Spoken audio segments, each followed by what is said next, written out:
Hey ladies, it's Tamika TTC and Sandra, TTC 45.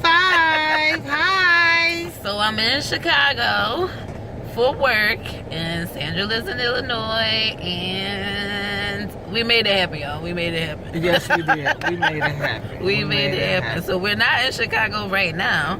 I don't know where we are. We're in Hoffman Estates, Illinois. That's okay. in between Chicago and where I live, out there near Rockford, Illinois. Okay. And let me say, listen, what's today? April 15th, 16th? April 16th. Listen, it's cold. Okay. It was cold and yes, snowing. we have snow in April. We even shocked. Yeah. This crazy. It's so cold. We have a sprinter going on here. A sprinter. It's supposed to be spring. But it's more like sprinter. Yes, it's very, supposed to be spring. It's very cold here. Listen, I'm a spring baby. Y'all ain't see this video yet. Well, by the time y'all see this, y'all know that my birthday just passed. I'm a spring baby. It's supposed to be warm. It's supposed to be cold. I'm a summer baby, and it better be warm. My birthday July 1st, and it better be warm. If it's snowing in July, that's crazy. You in Illinois, anything can happen in Illinois. Anything can happen in Illinois. That's crazy. So we chilling. We riding around. We about to go see. What we about to go see? Truth or Dare. Truth or Dare, yeah. And they got food in here because I'm hungry. I ain't ate since breakfast. I'm still doing this keto thing, y'all. I'm gonna try to be good. I'm gonna eat for her because she's trying to be a bad influence. So I'm gonna get you some popcorn. popcorn. I'm gonna let her diet, and I'm gonna eat for her. All right, y'all. So we gonna see y'all, I guess, in a few seconds. Yeah. Okay. All right.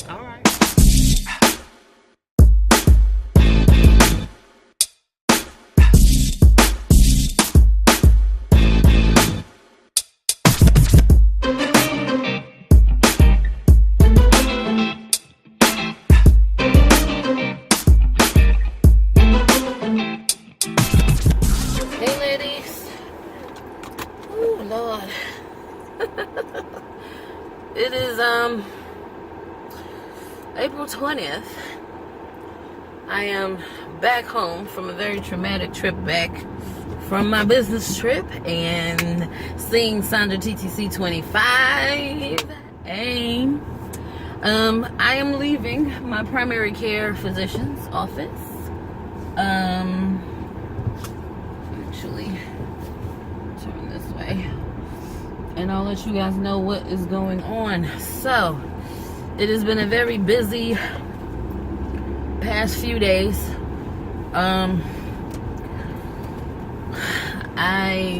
It was very difficult vlogging. The last you saw, sorry if the air is too loud. The last you saw, I was hanging out with Miss Sandra TTC 45. And let me see what has gone on since then. So that was actually the day I got to Chicago. So cool hanging out with her. We went to see Truth or Dare. Really cool movie. If you haven't seen that, go see that. And then it was a really long day at work. And thank you. And then we had dinner.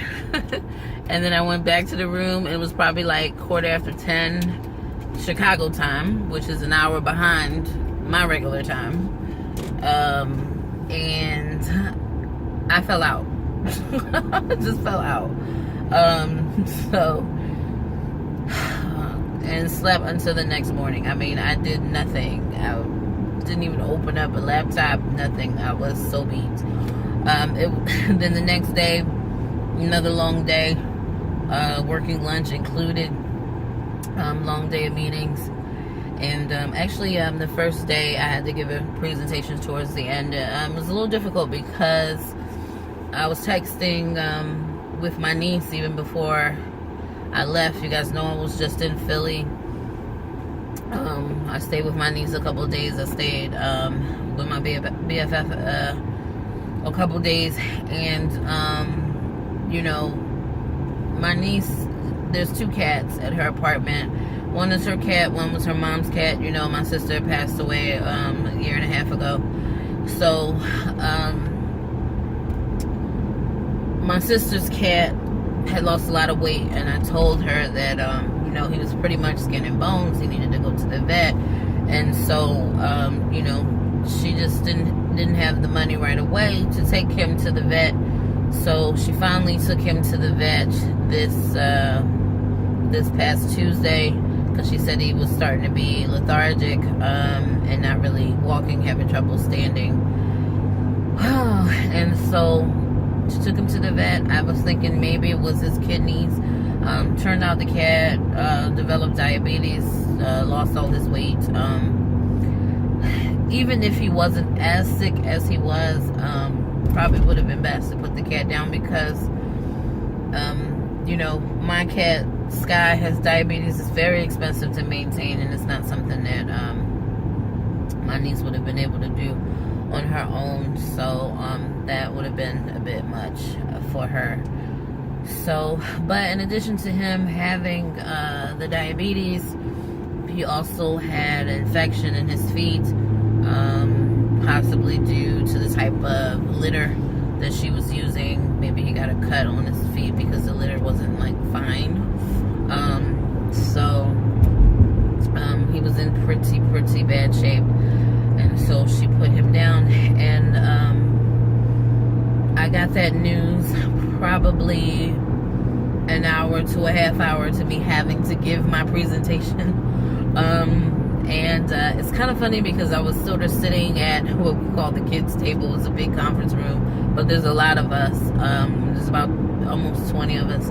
So, you know, all the seats at the big conference room table were taken. So there was another smaller table in the room. And so my manager and I were like girlfriends before she was my manager. So, you know, she asked me, she said, "Are you okay? Like, you don't look okay." And I'm just like, "No, I'm not really okay." And I'm sad. I'm extremely sad about the cat, but it's my sister's cat, and it's kind of like, I mean, it was my mom's cat first, but I mean, it was my sister's cat, you know. So it's kind of like, sort of like the last little piece of her that's still around, that, you know, you can see and pet and whatnot. And I'm glad that I got to go to Philly and you know, rub on him and see him and spend a little bit of time with him before. But it still makes me a little sad to know that he had to be put down. So that was rough. That was extremely rough. Then I had to give my presentation, and that went well. As you can kind of see, like, the kind of person I am, which is probably why I have high blood pressure, right? And I've had a therapist tell me that I have this uncanny ability to compartmentalize my emotion. And I guess that's because I've been forced to my whole life, you know. You go through stuff, things hurt your feelings, and you know, you're emotional when things just happen in life, but you have to keep moving, right? Life goes on, you know. Work doesn't care that, you know, your dad had a stroke, and school doesn't care that your dad had 3 strokes and almost died, you know, right before you started your senior year in high school, and, you know, things like that. So, you know, it's been a tough life. So being able to choke that down and give my presentation and, you know, kind of push through the rest of that trip, that is a testament to just how I've been my whole life. It doesn't mean that I am any less sad. Oh, I think I'm making the wrong turn. No, actually, this is the right turn. It doesn't mean I'm not any less sad, or that it's any less tragic for me. It just means that I choose to postpone my grief, you know. And that's something I'm trying to help my niece with, And the fact that she's still struggling with her mother's death is almost a year and a half later. And I need her to she's like just trying to forget and move on as if it didn't happen. And she really has to realize that you can't go through life pretending that it didn't happen. Grief is something that you have to go through, and we do have the ability to postpone grief, but we're only putting off the inevitable. So at some point, what we have to do is learn to cope. And right now, she doesn't want to cope.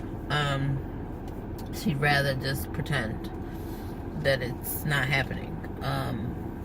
But I think that's going to be a losing battle for her. But that's something she has to work out on her own. I've suggested that she see someone. She's not really ready to do that yet either. So hopefully before it gets too bad, she'll decide to do something or other. But yeah, so all that's going on, you know, kind of in my personal life, and then you know, having to be in the mix of my business professional life, giving the presentation, and then going to dinner. And I was just exhausted by the end of the day, and ended up sleeping for over 8 hours. I never sleep for 8 hours ever. But apparently it was much needed, so I did that. Then the next day was another long day of work, and then we went on like a dinner cruise on Lake Michigan, and it snowed. It was like raining snow that night, and so but the cruise was cool. My manager and I, she pulled me up on the dance floor. Nobody else went up on the dance floor, but she pulled me up on the dance floor to do a Cupid shuffle and a wobble. So, you know, that was fun. And, you know, it was extremely difficult to maintain the keto diet on this particular trip. For dinner the first night, we did go to the Safe House, which is an interesting experience. I don't want to spoil the experience, but if you know about Safe House, then you know about the experience there. I asked for a chicken sandwich with no bun. He brought it with a bun. I fully intended to eat the fries, but only half of them. I ended up eating the bun and the fries. I was starving, you know, for breakfast. They had breakfast sandwiches, which I refrained from eating the bread on the sandwiches, but then for lunch there was like tacos, like little mini tacos. I mean, lunch was just fraught with, I mean, it was kind of like build your own. So I had 2 little mini tortillas, no rice, no beans, all meat, veggie, you know, sour cream, cheese. I did that, but you know, and I only had 2 of them. I drank water the entire time. I completely refrained from alcohol, which was hard because, you know, every other moment, you know, this group, you know, this is an adult work group. People work hard, they want to play hard, and, you know, every other moment someone asking you if you want to drink, it's kind of hard to say, no, okay, I'm okay. So, but, you know, I refrained. That was cool. But it's just, you know, then the next day, the breakfast sandwiches, again, you know, croissants, English muffins. Oh my gosh, it's so hard. And then for lunch, it was like falafel and pita with the fixins and whatnot. So it was just so extremely hard. But then we got on the cruise, and I thought, oh my gosh, the cruise is going to be horrible. And really the only thing that would put me out of keto was a pesto pasta. Oh, I forgot. I have to be honest. I forgot. For lunch, they brought out baklava. It's a Greek pastry. It's extremely rich and sweet with honey. I probably ate like 3 or 4 pieces. I'm just going to be honest. I'm sure that took me completely out of ketosis if I wasn't out of ketosis already. And I was just like, well, there goes the night. So, but when I got to the boat, I only had a little, like a teeny tiny, like maybe 4 pieces of the rigatoni pesto pasta because I just wanted to taste it. But everything else was pretty much meat. A couple of meatballs, some steak, some chicken. Didn't have any mashed potatoes. You know, I had vegetables. It was a lovely kale salad that filled up half my plate. And again, drink water, you know, and then the drinks, we had a premium drink package. I drank water all night. Then after the cruise, a bunch of us decided to go to a bar that turns into karaoke after 11 o'clock. This is the Big Boss Man's local karaoke bar. They know him very well there. We went the previous year. It was a lot of fun. As a matter of fact, I showed video footage of my karaoke in a previous video from last year. And so we went again. We had a few new players at karaoke this time around. I did sing 2 songs. I don't have any video footage of it. I completely bombed my first one. I'm totally surprised why I bombed it. It was Fantasia's Without Me. That is my go-to album when I'm on the treadmill. And that is my song. I even bombed the Missy rap part. Oh my gosh.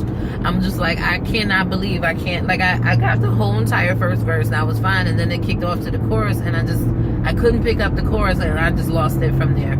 So I was just like, okay, I have to do another one. I was really only going to do one. I was tired. And I really just wanted to go to sleep. But I said, okay, let me pick up another song to redeem myself because that first one was horrible. I completely bombed it.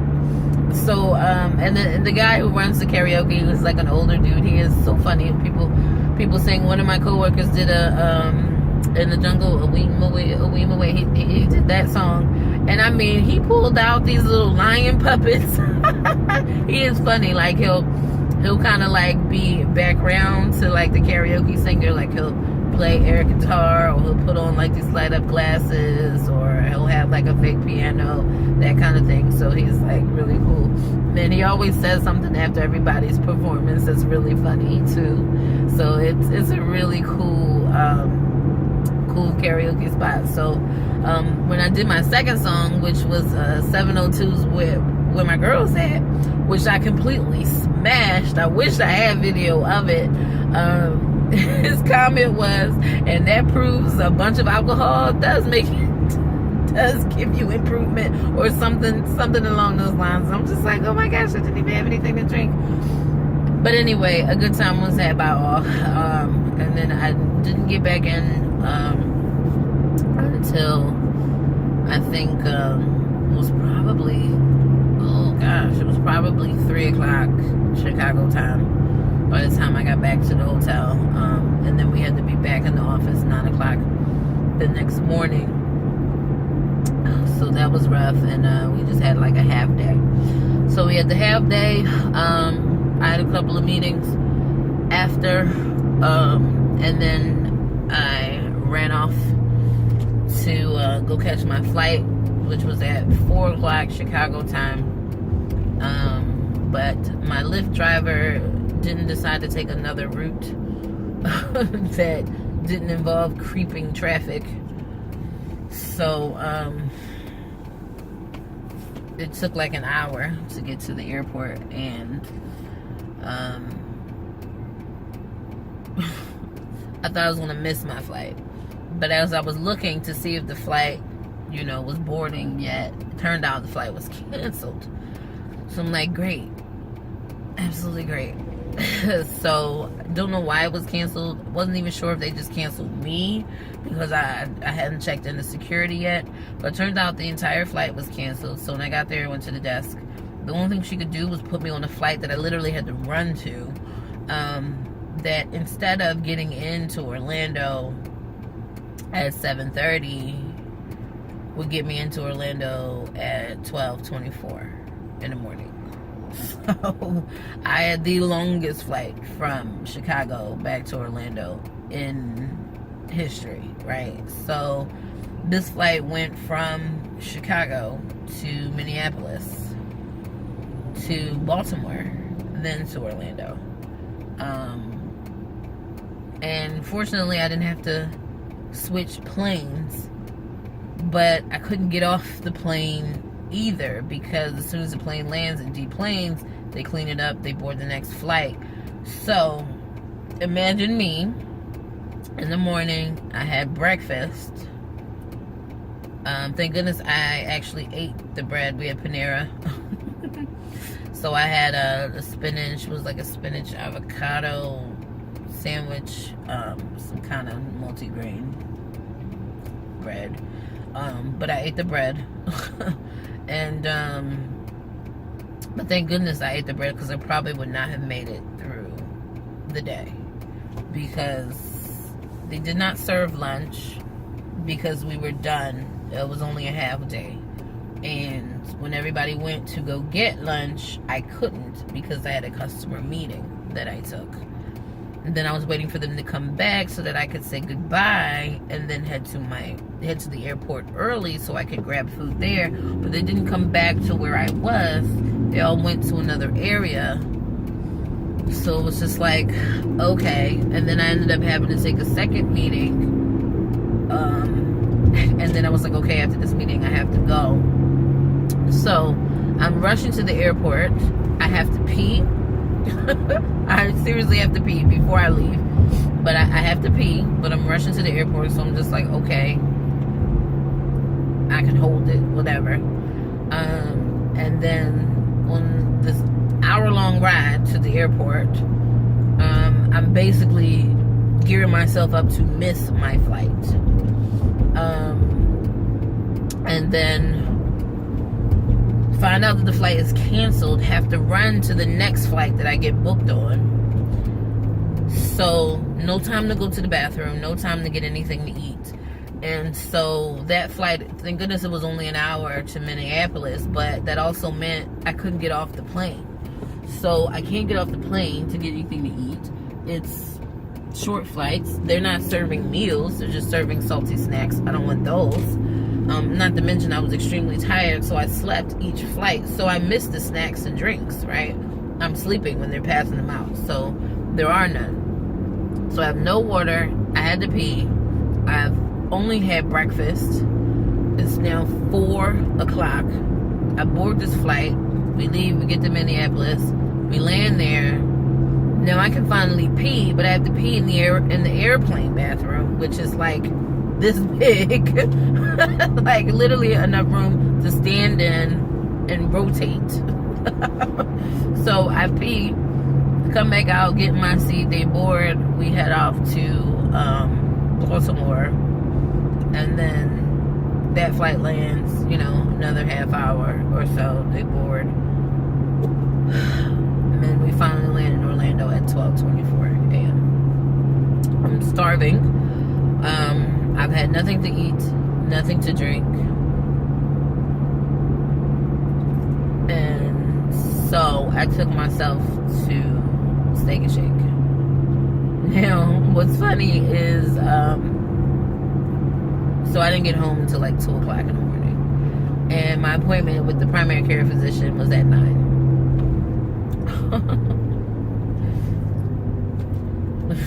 What can I say? So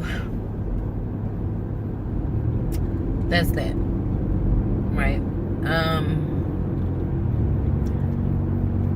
Let me see, how can I play this? So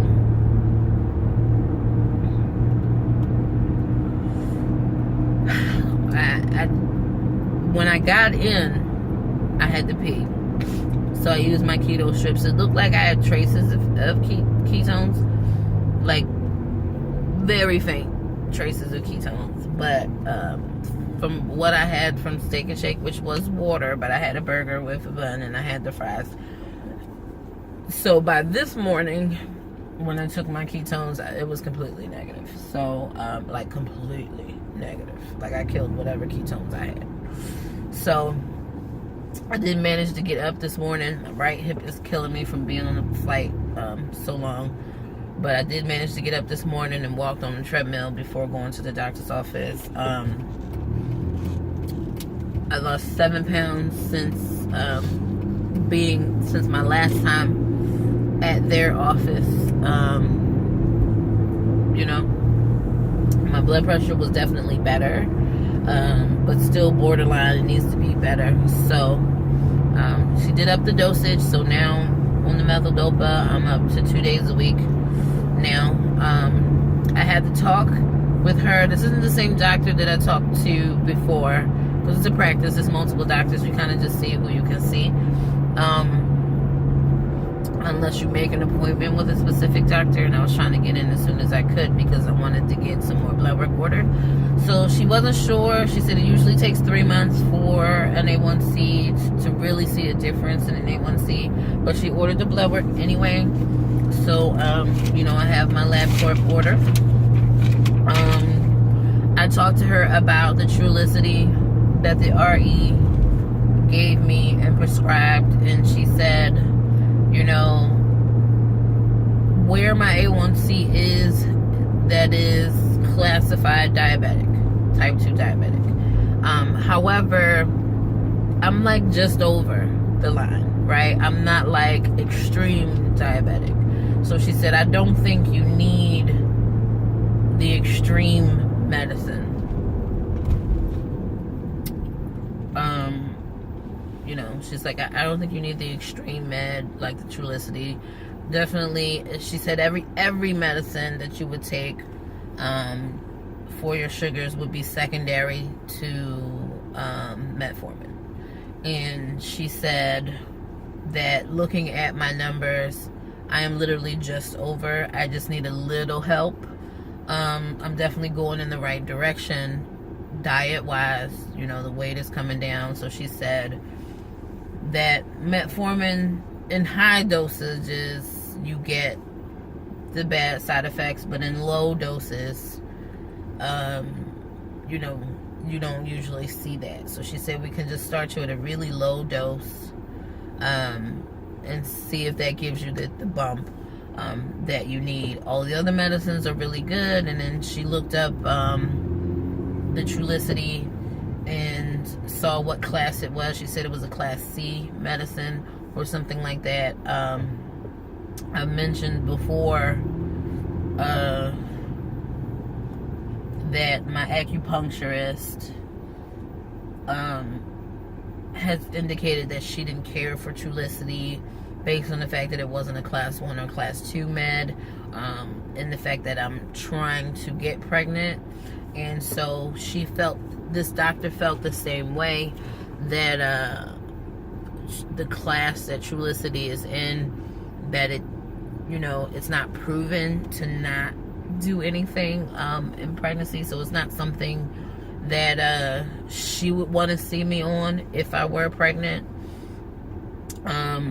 But she said it sounds like the RE is just trying to push for some weight loss, and I explained to her the situation. So she said, yeah, I don't think you really need the Trulicity, you know, but what I explained to her, and she was a lot more open to, was the fact that I have been trying, you know, I had not been trying a low carb diet. I've switched my diet to the keto diet, and I just wanted to see if what I've been doing for the last month is working. You know, I just want to give that, get an opportunity to see if that's working before I start taking the meds, you know. And she agrees that doing it a more healthy, natural way is better than just handing someone some medicines. And she's an MD, right? She's not a DO. But so what I suggested to her is that she write me a script for the metformin, and that and then we do the blood work. So if my blood work shows no progress at all, not even a little bit of progress, then maybe we move to the low dose metformin for the sake of time, and see how that goes. And then I don't have to come back, you know, just to get the script, right? And so she was okay with that. She also prescribed me a monitor. She said I should be monitoring. I should be monitoring my sugars. So she wrote me a script for the monitor, the Lancets, and and all that great stuff, and she said I should be checking at least once a day. So again, I am technically diabetic, you know, by my numbers, but it's just not, I'm just over the line, just over.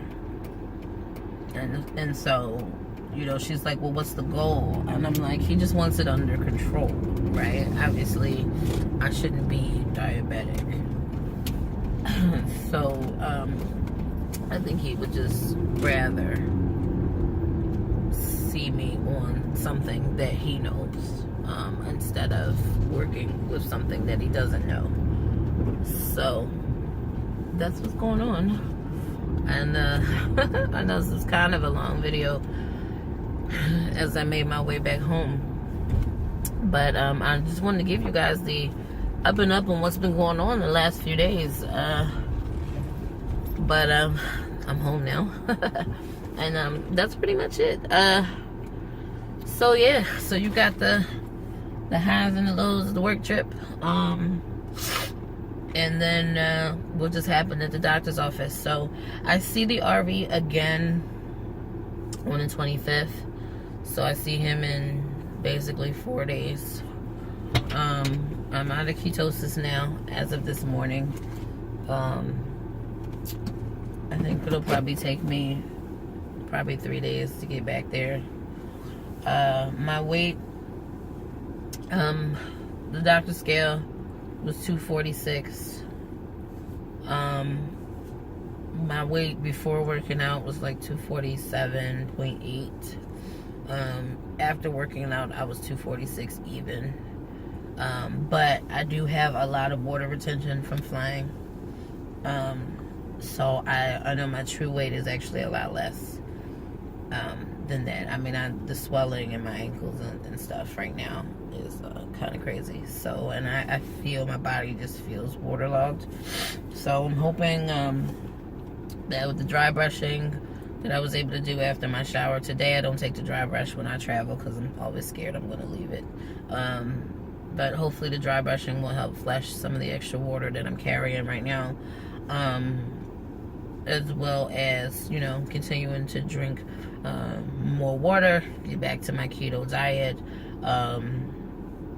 taking my supplement and whatnot, that you know, that'll put me in good shape. So I'm looking forward to having the monitor so I can monitor my sugars and really know where things are, you know, with the supplement, without the supplement, and you know, see where things are. Yeah. Yeah. So that's what's going on. I'm trying to think. Let me see. At work that I haven't seen in like 7 months. The last time I saw them was like last August. Complimentary about my weight loss. You know, I am basically down 30 pounds since the last time they saw me. So that was good. And you know, a lot of fun. I did meet someone on the flight. We didn't really get to hang out on the flight to Chicago. We didn't really get to hang out. But if that turns into something, then you'll hear about him in the Daywell TTC series. But as of right now, I don't really have anything to report, so I won't make an episode about him yet. But yeah, so yeah, I think that's all I got going on right now. I'm gonna go in here, you know, take my morning meds and get some breakfast. I wasn't sure if I needed to run and get this blood work done. It is fasting. I'm gonna get it done tomorrow. I'm already scheduled to get it done tomorrow. So hopefully I'll have some results before I see the RE on the 25th. That's the hope. So But hopefully I can get this water off me, see where my weight is actually. And, you know,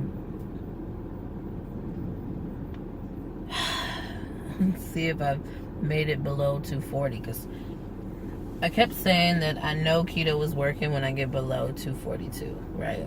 242 is currently my lowest recorded weight. So I'm 246 now. I was just under 245 before I left for Chicago. Knowing that I'm holding water, I probably got another 2 pounds of water, so that will put me back at 244. There's probably a little bit of waste hanging in there, so I'm expecting to be maybe 240, 43, 242, hopefully by the end of the weekend, or maybe even tomorrow. You know, a couple of days with no salt will definitely drain the water from my body. I missed a bunch of workouts this week, so I got on a treadmill today. I'll do my resistance tomorrow, and then I'll rest on Sunday, and then Monday is, you know, regularly scheduled programming. So hopefully by the time I see the doc again on Tuesday morning, because today's the 20th. That's, I got 5 days from today. This Thursday. I think that's Thursday. Friday. 6. Oh, that is Wednesday. So hopefully when I see him on Wednesday, oh, my head's itching. That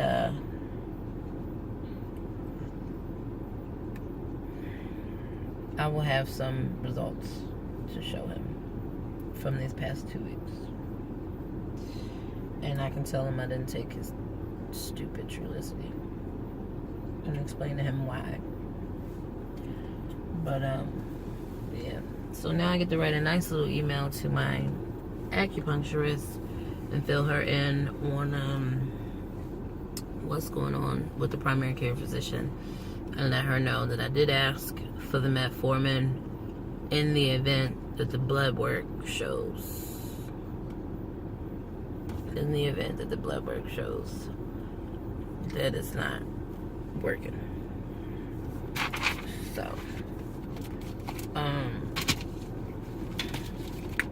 yeah, that's what we're gonna do. Alright, ladies, so this video is going long enough. Thanks for hanging out with me. Sticky baby dust to all those TTC. Bye.